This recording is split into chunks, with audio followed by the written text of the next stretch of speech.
I was thinking about the last time I had a really bad fever. You know the kind. You're shivering under 3 blankets, you're burning up, you feel absolutely miserable. It just feels like your body is fighting a war. Yeah, since it is, the body's in crisis mode. It's ramping everything up to kill a virus. Exactly. It feels like you're running a marathon while just lying in bed. Yeah. And, looking at the data, that's not totally wrong. When you have a high fever, your metabolic rate, the speed at which you're burning energy, jumps up by about 100%. Which is a massive stress on the system. Right. I mean, doubling your energy output just to regulate temperature and fight an invader, that puts you near the limit of what a sick body can handle. It feels huge. It feels like the absolute limit. But then I looked at the numbers for an actual marathon runner. Someone standing at the starting line, perfectly healthy, ready to go. The gun goes off, they start running, and their metabolic rate doesn't go up 100%. No, it's nowhere near that low. It goes up It's 2,000%. a staggering number, isn't it? Yeah, When you really stop and think about it. 2,000% above the resting baseline. I mean, physiologically, it shouldn't be possible. Yeah. If a fever that doubles my metabolism feels like death, how does the human machine survive a 20-fold surge without just, I don't know, melting or exploding? And that right there is the fundamental question of sports physiology. Yeah. And that's really the core of what we're digging into today. We aren't just looking at how to run a 5K or, how to bench press more.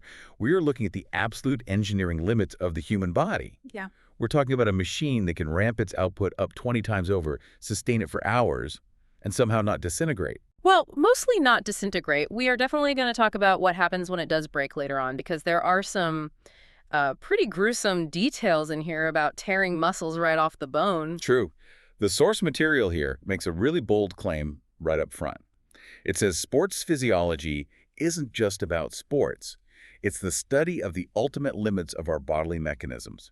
We're taking the heart, the lungs, the chemistry of the cell, and we are pushing them until they either adapt or they break. It's basically crash testing the human chassis. Exactly. It's stress testing the ultimate biological machine. So let's pop the hood. Let's look at the chassis of this machine, the muscles, the actual hardware that moves us. Primary movers, yeah. And we have to start with a bit of a sensitive topic, but the data in the text is just so clear on it. We have to talk about the biological baseline differences between male and female physiology. Right. And to be clear, we are looking at this through the lens of cellular biology and hormones, specifically in that young adult demographic where we generally see peak athletic performance. The sources really point to two main chemical drivers here, testosterone and estrogen.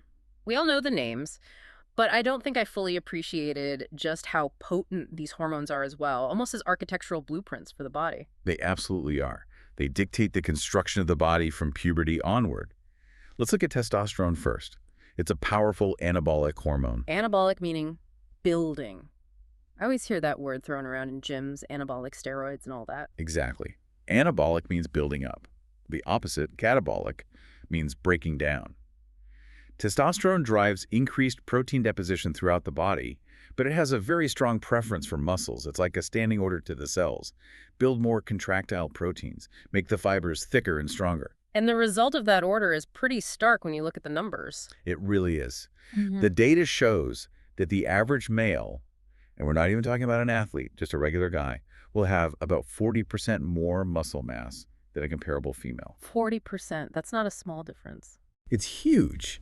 And it's not a behavior difference. It's a hormonal baseline established during development. So that's a massive head start if you're talking about anything related to raw power or strength. It's like starting a race with a much bigger engine.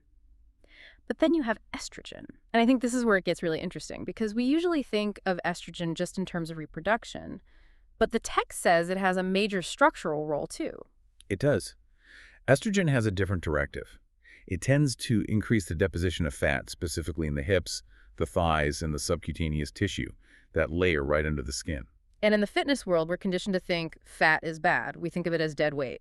If you're a high jumper, every ounce of fat is just gravity trying to pull you back down to earth. And in a gravity-based sport, that's absolutely true.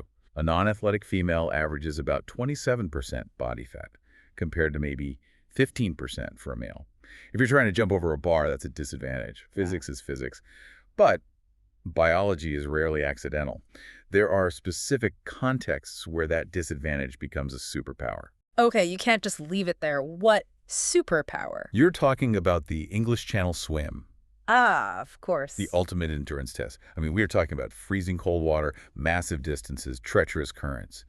For a very long time, the records for swimming the English Channel weren't held by the men with the 40% extra muscle mass. They were consistently held by women. Well, why? I mean, my first thought is just the stronger swimmer wins. More muscle, more power, faster swim. Not in that environment. Muscle is dense, muscle sinks. And muscle doesn't insulate very well, but fat is buoyant, it helps you float. And fat is an incredible insulator. That subcutaneous layer acts like a natural, perfectly fitted wetsuit. It keeps the core temperature stable so the muscles can keep firing for hours and hours. So while the guy with 15% body fat is shivering and burning all his energy just to stay warm, literally fighting that fever response we talked about at the start, the woman with more body fat is floating better and can dedicate more of her energy to actual forward motion. Exactly. It's not about better or worse physiology. It's about being fit for purpose. In the water, that fat is fuel, it's protection, it's buoyancy. On the running track, it's extra weight to carry. Two completely different engineering problems. I love that distinction, but I want to drill down into the muscle tissue itself. Oh. Because there's this gym bro myth that male muscle is somehow denser or higher quality than female muscle. Like the actual fiber itself is different. Yeah, that's a complete myth. Yeah. And the source material just blows this out of the water immediately. If you take a biopsy, just a tiny plug of muscle, a square centimeter across section, and you stimulate it electrically in a lab to see how hard it can pull, the force is identical. Identical, really. Completely identical, between 3 and 4 kilograms of force per square centimeter. It doesn't matter if that muscle comes from a male linebacker or a female ballerina. The contractile machinery, the little actin and myosin fibers inside the cell, they're the same. The engine parts are the same. So the overall strength difference we see is purely a volume game. Purely. The average male has more square centimeters of muscle packed onto the frame, but the quality of those engine parts, exactly the same. Okay, speaking of the engine parts, the text breaks down strength in a way I hadn't really thought about before. It distinguishes between contractile strength, power, and, this is the scary one, holding strength. This is absolutely crucial for understanding sports injuries. If you don't understand the difference, especially holding strength, you can't understand why athletes are always blowing out their knees. So walk us through this. Contractile strength is what we just mentioned, the 3 to 4 kilograms of force. Right. That's the force a muscle can generate when it's shortening. Think about when you kick a soccer ball or curl a dumbbell. The muscle is bunching up and pulling on the tendon. And if we do the math on say, a world-class weightlifter's quads, those things are massive. They are. If he has huge quads, let's use the example from the text, say 150 square centimeters of cross-section, that muscle can generate about 525 kilograms of force. Wow. That's over 1,100 pounds of pull. And all of that force is being transmitted through the patellar tendon, that little strap of tissue below your kneecap. It's an immense amount of tension. But here's where the human machine runs into a bit of a design flaw. That 525 kilograms is the max force the muscle can create. But muscles are also used as brakes. And that's the holding strength. Exactly. Think about landing from a jump or catching a heavy weight that's falling. Your muscle is trying to stop a force while it's being stretched out. This is called eccentric loading. And physiologically, the muscle is much, much stronger when it's acting as a brake. How much stronger? About 40% stronger. Wait, 40. So if our weightlifter can lift 525 kilograms, he can catch or resist What's the math on that? over 700 kilograms. Roughly Whoa. 1,600 pounds of force. But can the tendon handle 1,600 pounds? And that's the question.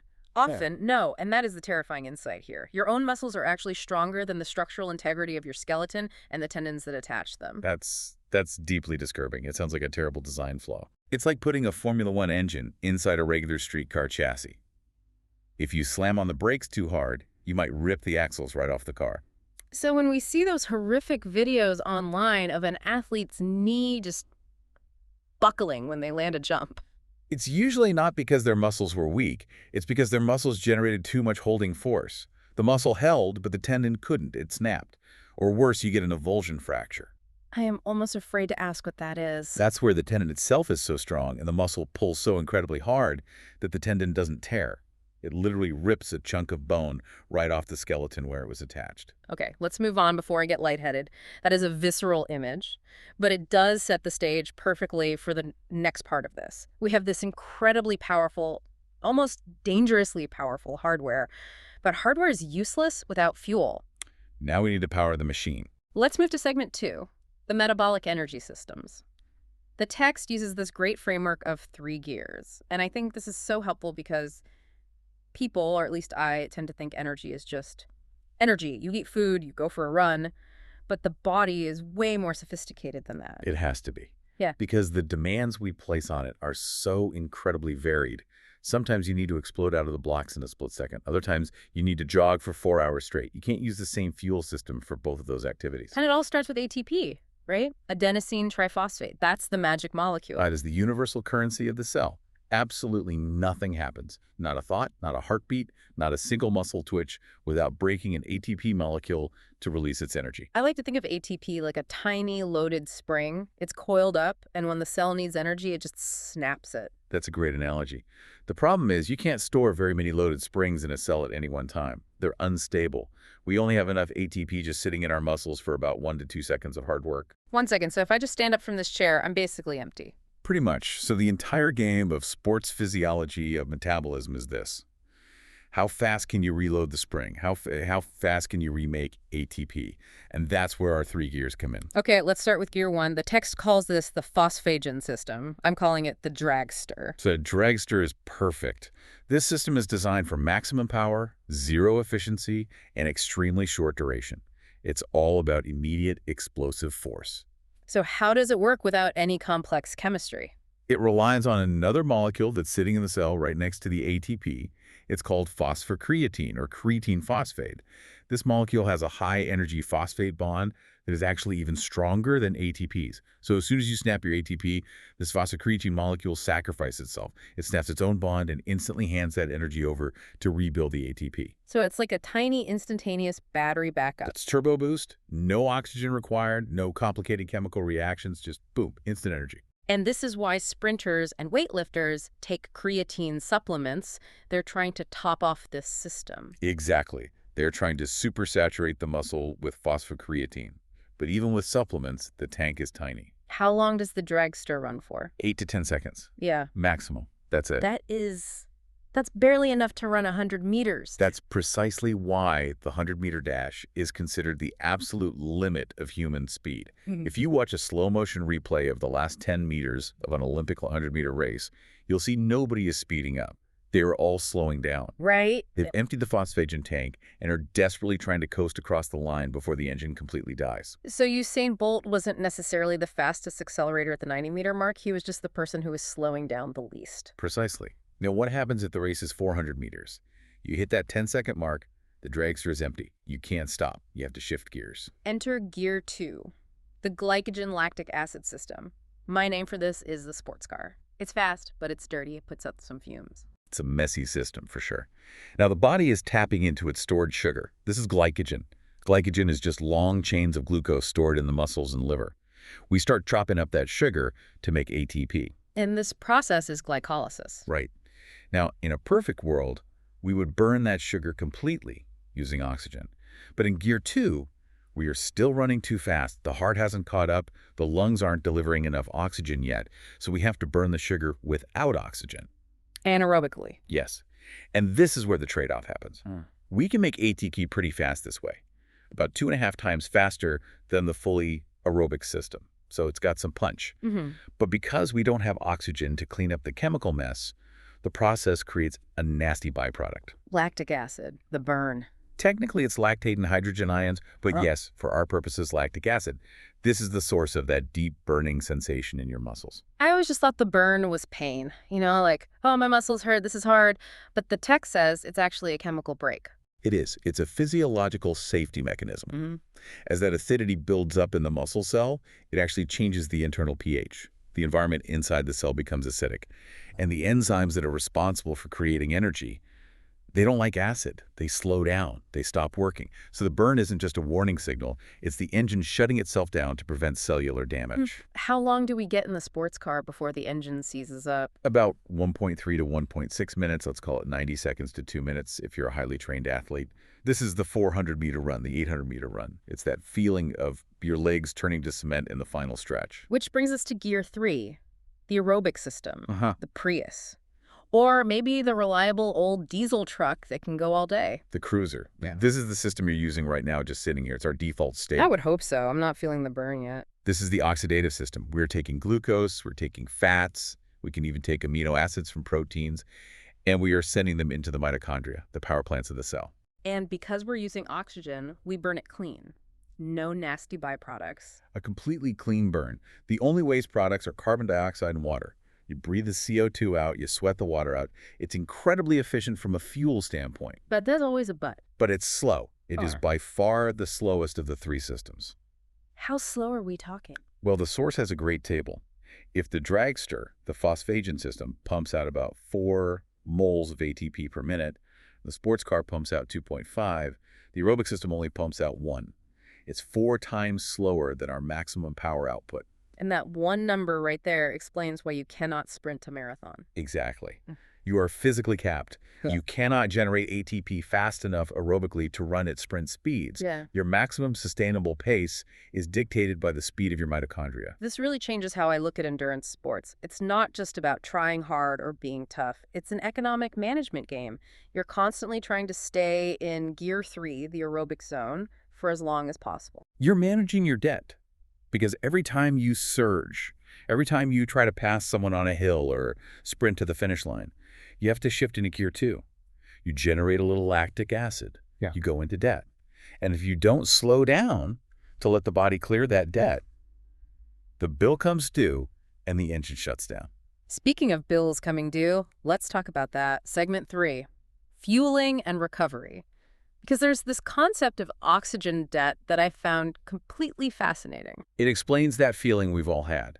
You sprint to catch the bus, the sprint takes 30 seconds, you get on, you sit down, but you are panting like a dog for the next 5 minutes. When the exercise is over, you aren't running anymore. Right. I always just assumed it was my body catching its breath, a very vague idea. It's much more specific and measurable than that. You are literally repaying a loan. During that 30-second sprint, you used gear 1 and gear 2. You used energy that you didn't have oxygen for at that moment. You borrowed it from your anaerobic systems. Now, sitting on the bus, you have to pay it back to the bank with interest. And the amounts are huge. The source outlines this debt specifically. In a really heavy workout, you might build up an oxygen debt of 11.5 liters. That's 11.5 liters of oxygen above and beyond what you would normally breathe while resting. And the body is very methodical about how it pays this back. It happens in 2 distinct phases. Okay, what's the first one? The first one is called the lactic debt. Alic acid, meaning no lactic acid. Exactly. This is the fast repayment. It's about 3.5 liters of that debt. This oxygen is used to recharge the dragster system. The body is frantically using oxygen to rebuild all that phosphocreatine we burned in the first 10 seconds. It wants to be ready to sprint again immediately as a survival mechanism. This repayment takes just a few minutes. But then there's the long tail, the much bigger lactic acid debt. This is the heavy lifting. This is about 8 liters of the debt.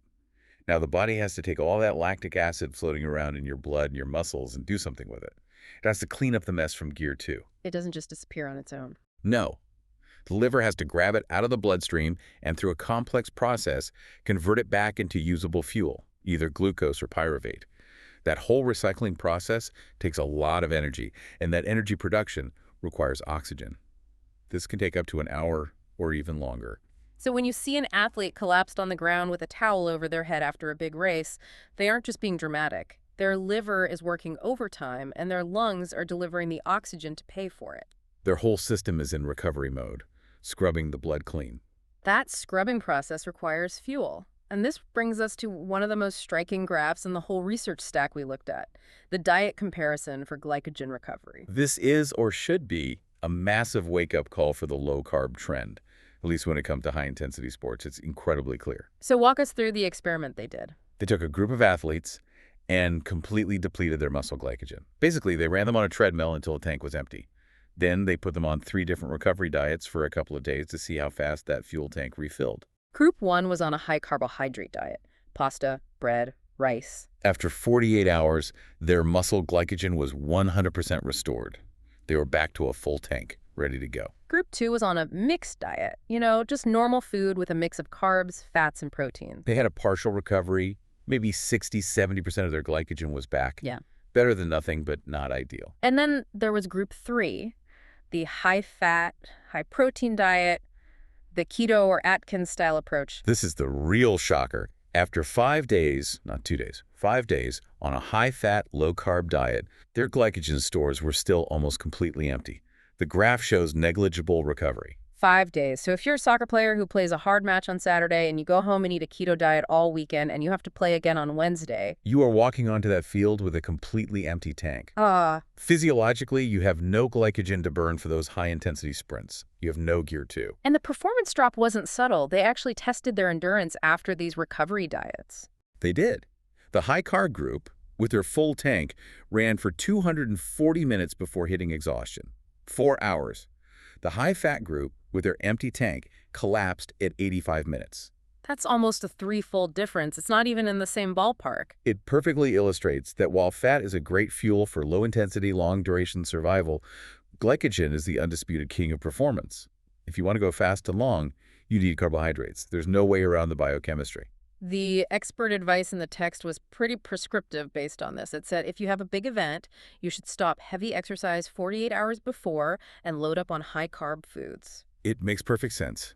Don't drive the car while you're trying to fill the tank. Park it, fill it all the way to the top, and then you'll be ready to race. I love that. Okay, let's move on to segment 4, the build. We've talked about the fuel. Now let's talk about the engine block itself. We touched on genetics earlier with the male versus female differences, but what about individual genetics? Can anyone become a marathoner, or are you just born that way? The age-old nature versus nurture question. And the answer, frustratingly for those of us who dream of being Olympians, is you are mostly born that way. And this brings us to the concept of muscle fibers. Fast twitch versus slow twitch. Right. This is like the white meat versus the dark meat on a chicken. That's essentially the perfect analogy. Fast twitch fibers are the white meat. They are large in diameter. They are explosive. They are built for the dragster system, for anaerobic power. They don't have many mitochondria because they don't care about oxygen. Yeah. They care about raw, immediate power. And the slow twitch fiber? They're the dark meat. Yep. Slow twitch fibers are smaller. They are red. And they are red because they are packed with myoglobin, a protein that holds onto oxygen, and they are absolutely stuffed with mitochondria. They're designed to be fatigue resistant. They are built to run all day on the aerobic system. And everyone has a mix of these two types, right? It's not all or nothing. We all have a mix. But the ratio, the percentage of one versus the other, seems to be largely determined by your genetics. The source gives us some really stark statistics on this. If we take muscle biopsies from elite marathoners, they average about 82% slow twitch fibers. 82%. They are literally built to cruise. Whereas elite sprinters and jumpers are about 63% fast twitch. And the text suggests that while training can shift this a little bit, there are some hybrid fibers that can be convinced to lean one way or the other. You can't fundamentally change the architecture. You can't take a person born with 80% slow twitch fibers and train them to be an Olympic 100-meter champion. The hardware just isn't designed for that job. That's a hard pill to swallow for the anything is possible if you just work hard enough crowd. But let's talk about what we can change. Hypertrophy. Getting bigger, getting stronger. How do muscles actually get bigger? This is another common misconception. Most people think that when you build muscle, you are growing new muscle fibers. Like you started with 100 fibers, and after training, now you have 110. That process is called hyperplasia.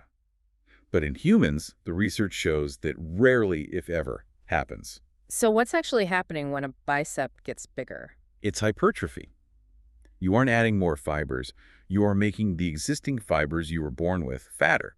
It's like you have a bundle of 100 threads, and you make each individual thread thicker. The whole bundle gets bigger. What's going on inside the cell to make it fatter? Inside each muscle fiber, you have these even smaller threads called myofibrils. These are the actual contractile units. When you stress the muscle with heavy resistance, you cause microtears and stimulate a response where those myofibrils split and multiply inside the cell. So the fiber becomes more densely packed with pulling power. It swells up. And what triggers that response? Is it just lifting weights over and over? It's surprisingly specific. The text says that to trigger this kind of hypertrophy, you need to contract the muscle at greater than 50% of its maximum force. You need heavy resistance. Doing 1,000 repetitions with a soup can won't do it. And you don't need to live in the gym either. No, not at all. The text says that just a few almost maximal contractions performed in 3 sets, only 3 days a week, gives the optimal rate of strength increase. That almost sounds too easy. 3 sets, 3 times a week. Well, easy is relative. These are near maximal contractions. It's extremely high intensity. You're pushing the muscle to the point of failure. But the result is a roughly 30% increase in strength over just 6 to 8 weeks. So the formula is heavy load, create the stimulus, then rest and let the body rebuild. That's the formula for strength. You stimulate the damage, then you give the body the time and nutrients to repair it even stronger than before. Okay, let's shift gears again to the cardiorespiratory limit. This is segment 5. Because for me, when I'm running and I'm just gasping for air and my chest hurts, I assume my lungs are failing me. I assume my lungs are the weak link. And for most healthy people, you would be wrong. Oh, I seem to be wrong about a lot of these assumptions, but explain why it feels so much like a lung problem. It feels that way because breathing is the most conscious part of the effort, but your lungs are actually over-engineered. They have a massive built-in safety factor. Okay, define that safety factor for me in real numbers. Sure. Let's look at the data. During maximal exercise, running as hard as you possibly can, your pulmonary ventilation, which is how much air you move in and out, is about 100 to 110 liters per minute. Okay, 110 liters, that sounds like a huge amount of air. It is, but here's the key. Your maximal breathing capacity, if you just sit there and consciously hyperventilate as fast and deep as you can, is somewhere between 150 and 170 liters per minute. So wait a minute. I have an extra 50 or 60 liters per minute of airflow capacity that I'm not even using when I'm running at my absolute max. Exactly. You have a 50% reserve. The blood passing through your lungs gets fully saturated with oxygen long before it even finishes its trip. Your lungs are basically sitting there waiting on the rest of the body to catch up. For a healthy person, they are almost never the bottleneck. Unless. There's always an unless. Unless you smoke. Right. The big exception. The text gets pretty grim here. It does, and it should. Smoking creates a triple threat that systematically destroys that 50% safety factor. First, nicotine is a vasoconstrictor. It constricts the terminal bronchioles. It physically shrinks the pipes that deliver air deep into the lungs. So it's just harder to move the air in and out? Much harder. Second, the smoke paralyzes the cilia. These are the tiny little hairs that line your airways and constantly sweep out dust, pollen, and mucus. They're the janitors of your lungs. Smoking knocks them out. Yeah. So you get debris accumulation. That's the chronic smoker's cough. And the third threat? This is the most destructive. Yeah. Emphysema. This is the literal destruction of the alveolar membranes. Yeah. The alveoli are the millions of tiny grape-like sacs where oxygen actually passes into the blood. Smoking causes their walls to snap and merge. You lose surface area for gas exchange. It's like taking a sponge with a million little surfaces and melting it down into a single smooth balloon. It has way less surface area to soak up oxygen. That's a perfect analogy. In a person with severe emphysema, that 50% safety factor is completely gone. They might not even have enough lung capacity to walk across a room without getting out of breath, let alone run. So, okay, for the healthy athlete, if the lungs aren't the limit, what is? It's the delivery system. It's the heart. Specifically, it's the heart's ability to pump oxygenated blood to the working muscles. This is a measure called cardiac output. And this is where the whole athlete's heart idea comes in. We hear that term thrown around sometimes. Yes. In a normal medical context, an enlarged heart is usually a sign of disease. But for an endurance athlete, it's a necessary and healthy adaptation.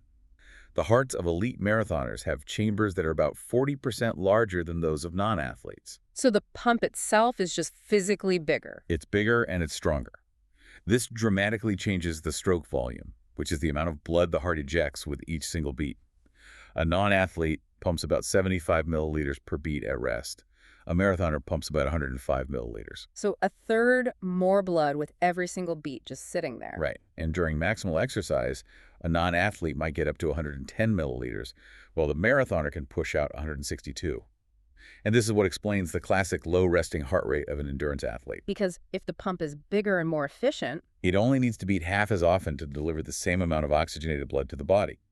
That's why you see elite cyclists with resting heart rates of 45 or even 40 beats per minute. It's all about efficiency. One powerful beat does the work of 2 normal beats. And that efficiency translates into a massive difference in max performance. A normal person might be able to pump 20 or 23 liters of blood per minute at max effort. A top marathoner can pump 30 liters or more. That extra 10 liters of oxygenated blood per minute is the difference between winning the gold medal and not even finishing the race. The heart is the true engine. Incredible. But all this energy production, all this pumping, it creates a byproduct. We mentioned it right at the top with the fever analogy. It creates heat. And this leads us to segment 6, the thermodynamic problem, the overheating engine. This is a truly frightening realization when you actually look at the physics of it. The human body is an engine, but it is not a very efficient one. What's the efficiency rating on the human machine? It's only about 20 to 25%. Wait. So you're saying for every 100 units of energy I burn from food, only about 20 of them actually turn into forward motion? Yes. Where does the other 75 or 80% go? It's released as heat, pure body heat. That is a staggering amount of waste heat. If you ran an internal combustion engine that inefficiently in a car, it would melt the engine block in minutes. And that's exactly the risk for the human body. During endurance events like a marathon, immense amounts of heat are being injected directly into the internal body tissues. Now, if it's a cool, breezy day, you can radiate a lot of that out. But if it's a hot day, or worse, a humid day where your sweat doesn't evaporate, that heat has nowhere to go. It gets trapped in the core. It gets trapped. Yeah. And that's when we get heat stroke. And I want to be really clear. This isn't just feeling a bit hot. If the internal body temperature hits 106 to 108 degrees Fahrenheit, that's about 41 to 42 Celsius, the cells themselves begin to destruct. Destruct? What do you mean by that? I mean, the proteins inside your cells act a lot like egg whites. When they get too hot, they cook, they denature, they lose their shape, and they stop functioning. Your cells literally stop working, especially in the brain. That is absolutely terrifying. What are the symptoms to look out for before you cook yourself from the inside out? Extreme dizziness, abdominal distress, nausea, vomiting, confusion, delirium, eventually loss of consciousness and collapse. The text mentions a specific treatment, and it's not just sit in the shade and have a drink of water. No, this is a life-threatening medical emergency. You need aggressive, immediate cooling. The gold standard is total immersion in a tub of ice water or packing the body with ice, they call ice mush. You have to drop that core temperature as fast as possible before the brain takes permanent damage. Now, related to heat is sweat, and related to sweat is salt. There's a section here that I found really counterintuitive. I grew up in the era of sports drinks and salt tablets. The idea was if you sweat, you are losing salt, so you must replace it. That was the old wisdom. And it's not entirely wrong, but it ignores the body's incredible ability to adapt. We have a gland called the adrenal cortex, and it secretes a powerful hormone called aldosterone. What does aldosterone do? It's the body's salt manager. When you start training regularly in the heat, your body senses, hey, we're losing too much of this precious sodium. So over a period of about 1 to 2 weeks, aldosterone levels in the blood rise. It basically sends a memo to your sweat glands that says, stop letting so much sodium escape. It tells the sweat glands to reabsorb it. It reabsorbs it before it ever hits the surface of your skin. An unacclimatized person loses a huge amount of salt in their sweat. It's very salty. But a fully heat-acclimatized athlete loses only a tiny fraction of that amount. Their sweat is much more watery. So if you are acclimatized, if you've been training consistently, and you start popping salt tablets during a race, You are likely overloading the system. The extra salt in your gut can actually pull water from your cells and bloodstream to try and dilute it, which can worsen dehydration. For most acclimatized athletes, it's generally unnecessary and potentially counterproductive. But there is the opposite danger, and this one seems to be happening more often now in amateur races, the danger of drinking too much water. Hyponatremia, low sodium in the blood. This is actually becoming more common than severe dehydration in marathons, especially among slower runners who are on the course for many hours. The mantra is hydrate or die, right? So people are terrified of dehydration. That's the slogan. But if you drink liter after liter of plain water while running slowly and not sweating that much, you can dangerously dilute your blood. You dilute the sodium concentration. Exactly. The sodium concentration in your blood drops below a critical level. Osmosis kicks in. Because the salt concentration is now higher inside your body's cells than it is in your blood, water rushes into the cells to try and balance things out. The cells swell up with water. They swell up like water balloons. And if that happens in your muscles, it's painful.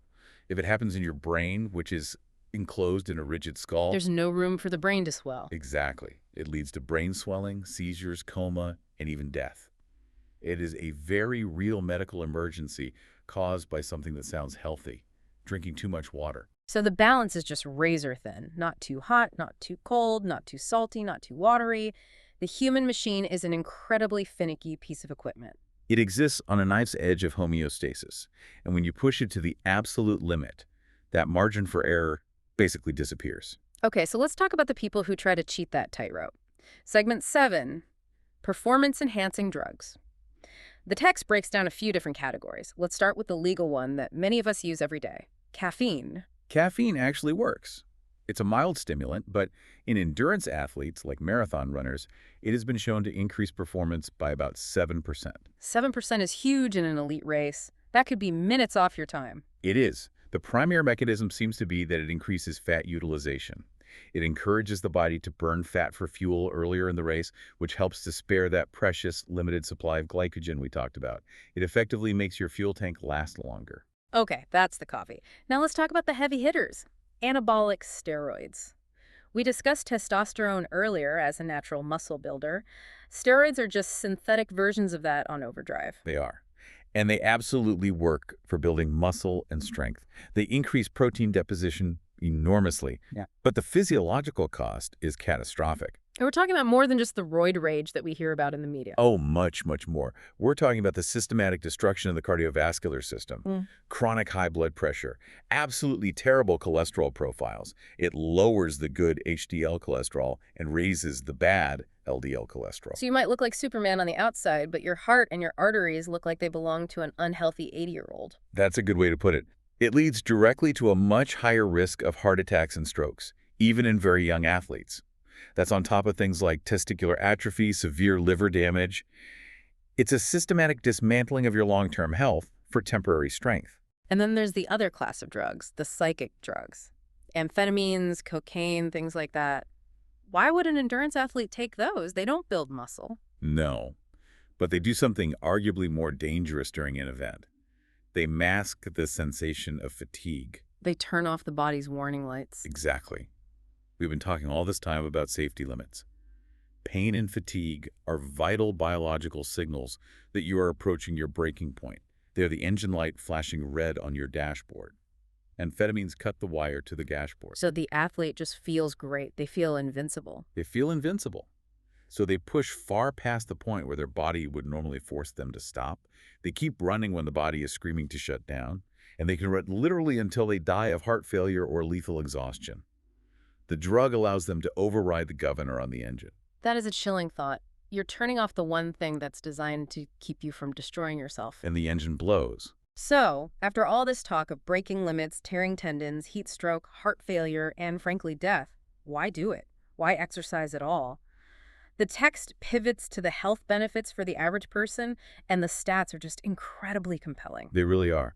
If we step back from that extreme razor's edge of elite performance and just look at general fitness, the data is undeniable. The most striking statistic for me is about mortality. Between the ages of 50 and 70, the death rate is 3 times less in the most physically fit people compared to the least fit. 3 times less? That's not a small margin. That is a completely different life expectancy. It's massive.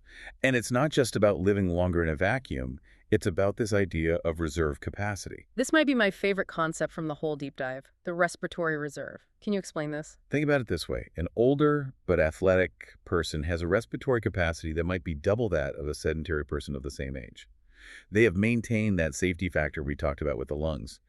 Now, let's say they both get a bad case of pneumonia. Right, which is a huge killer, especially in older populations. Pneumonia compromises your lung function. It fills them with fluid. Let's say, for argument's sake, it knocks out 50% of your breathing capacity. So the fit person loses half their capacity. But because they started with double the capacity, they still have enough lung function left over to get enough oxygen to survive, fight the infection, and recover. They have a buffer. They have a reserve. In the non-athlete, the sedentary person. They start with no margin for error. If they lose 50% of their already low capacity, they drop below the line of what's required for survival. They can't get enough oxygen, they suffocate. So fitness isn't just about looking good or running a 5K. It's about building a physiological buffer against the inevitable crises of life. It's a form of life insurance. It is physiological insurance. And it's not just the lungs. Improved insulin sensitivity helps manage diabetes. The lower blood pressure protects the heart and the brain. But that reserve capacity is what keeps you alive when things go really wrong. Wow. So let's try and wrap this all up. We've looked at the human machine from the individual muscle fibers all the way up to the mitochondria. It's this incredibly adaptable beast, governed by our genetics, but profoundly improved by stress. It is. And if I can leave you with one final thought, it connects right back to that safety factor idea. Go for it. We talked about how the lungs have a 50% safety factor, how our holding strength is 40% stronger than our contractile strength. We are built with these massive inherent reserves that we so rarely use in our modern lives. We sit in comfortable chairs, we drive cars, we eat soft food. We live our lives in the comfort zone. We do. And the question this research raises for me is this. By living constantly in that comfort zone, are we letting those powerful safety systems atrophy? Are we slowly, day by day, shutting down the very machinery that is designed to keep us alive the longest?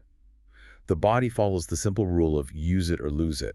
If you don't rev the engine every once in a while, the engine starts to rust. Exactly. If you never push the engine close to the red line, eventually the red line itself starts to move down to meet you. Your capacity shrinks. That is a truly provocative thought. Maybe we all need to go for a run. Maybe not a marathon, but a run, just to remind the body what it was built for. I think we do. Thanks for diving in with us on this. My pleasure. It was fascinating.